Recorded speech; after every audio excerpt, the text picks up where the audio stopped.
माह मुक़द्दस रमजान चल रहा है। रमजान का पहला अशरा समाप्त होने की तरफ है। मस्जिदों में तरावी के दौरान कुरान मुकम्मल होने का सिलसिला भी लगातार जारी है। ग्रामीण क्षेत्रों में भी मस्जिदों में दौरान तरावी कुरान मुकम्मल होने का सिलसिला लगातार चल रहा है। वहीं मुक़द्दस रमजान में हमें किन बातों का ध्यान रखना चाहिए, इसको लेकर भी उलेमा ताकीद कर रहे हैं। नमाज की पाबंदी पर जोर दिया जा रहा है और अपने आसपास के लोगों का ख्याल रखने की बात भी कही जा रही है। मुक़द्दस रमजान के इस महीने में जरूरी है कि हम अपने पड़ोसियों का ख्याल रखें, अपनों का ख्याल रखें और ऐसे लोगों का ख्याल रखें जो आर्थिक तंगी से जूझ रहे हों। कुरान हमें यही हिदायत देता है और सच्चाई के मार्ग पर चलने की नसीहत भी देता है। रतनपुर कलां जामा मस्जिद के पेशे इमाम सैयद अफरोज मियां अजहरी द्वारा कहा गया कि रमजान का ये महीना बरकत वाला महीना है, रहमत वाला महीना है और अपने गुनाहों से माफी मांगने वाला महीना है। इस महीने में अल्लाह दोज़ख के दरवाजे बंद कर देता है और जन्नत के दरवाजे खोल देता है, रहमतों की बारिश करता है। इसलिए हमें खुदा की बारगाह में तौबा करनी चाहिए, अपने गुनाहों की माफी मांगनी चाहिए। नमाज की पाबंदी को लेकर उनके द्वारा सभी से अपील की कि ज्यादा से ज्यादा इबादत करें, कमजोर और मिस्कीनों का ख्याल रखें।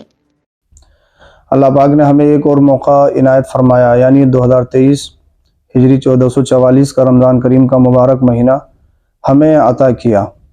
ये माह मुबारक बहुत सारी रहमतें बरकतें लेकर हमारे दरमियान आता है। अल्लाह पाक का करम, अल्लाह पाक का एहसान अज़ीम कि अल्लाह पाक ने हमें एक बार और मौका इनायत फरमाया।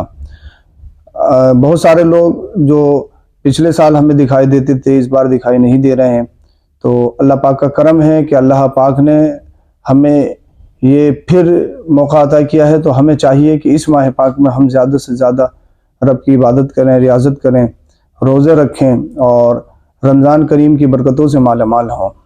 इस माह पाक में ज़्यादा से ज़्यादा इबादत, कुरान करीम की तिलावत और रातों को जाग कर इबादत, रोज़े पाबंदी के साथ रखें और अल्लाह के फरीज़े को बहुस्न खूबी अंजाम दें। चूँकि अल्लाह के रसूल सल्लल्लाहु तआला अलैहि वसल्लम इस माह पाक का शिद्दत से इंतज़ार फरमाते और जब ये माह पाक आ जाता तो नबी करीम सल्लल्लाहु तआला अलैहि वसल्लम इरशाद फरमाते, ये वो मुक़द्दस महीना है जो बेशुमार बरकतें रहमतें लेकर आया है।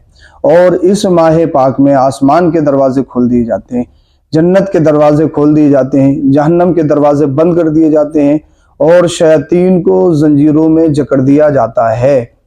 तो हमें चाहिए कि हम इस माह पाक में अपने तमाम गुनाहों से तौबा करें, सच्ची पक्की तौबा, और अल्लाह की बारगाह में झुक जाएं। क्योंकि अगर हम इस महीने भी नहीं बख्शे गए तो फिर कब बख्शे जाएंगे। वैसे तो हर दिन हर महीना अल्लाह पाक का है, लेकिन अल्लाह पाक के कुछ महीने ख़ास हैं जिसमें अल्लाह पाक की रहमतें खुसूसी तौर पर बंदों पर बरसती हैं। तो बंदों को चाहिए, हम सबको चाहिए कि इस माह पाक में हम ज़्यादा से ज़्यादा इबादत करके अपने रब को राज़ी करें, सजदे करें, रोज़े रखें, कुरान करीम की तिलावत और सदक़ा व खैरात करें। बिलखुसूस हम गरीबों पे खर्च करें, अपने माल की ज़कात दें और ज़कात के अलावा भी जहाँ तक भी हो सके हम गरीबों की मदद करें, चाहे वो खाने के तौर से हो, कपड़ों के तौर से हो। अपनी खुशियों में गैरों को भी शरीक करें।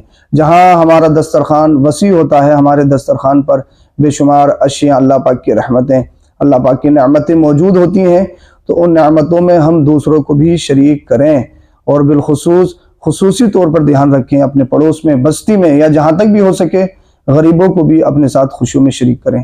अल्लाह पाक हम सबों को इस माह पाक की बरकतों से माला माल फरमाए और हम सबों के गुनाहों को मुआफ़ फरमाए और हम सबों को सही ज़िंदगी गुजारने की तौफीक अता फरमाए और हमारे वतन अज़ीज़ मुल्क हिंदुस्तान में अमन व अमान सुकून अता फरमाए। आमीन या रब्बल आलमीन।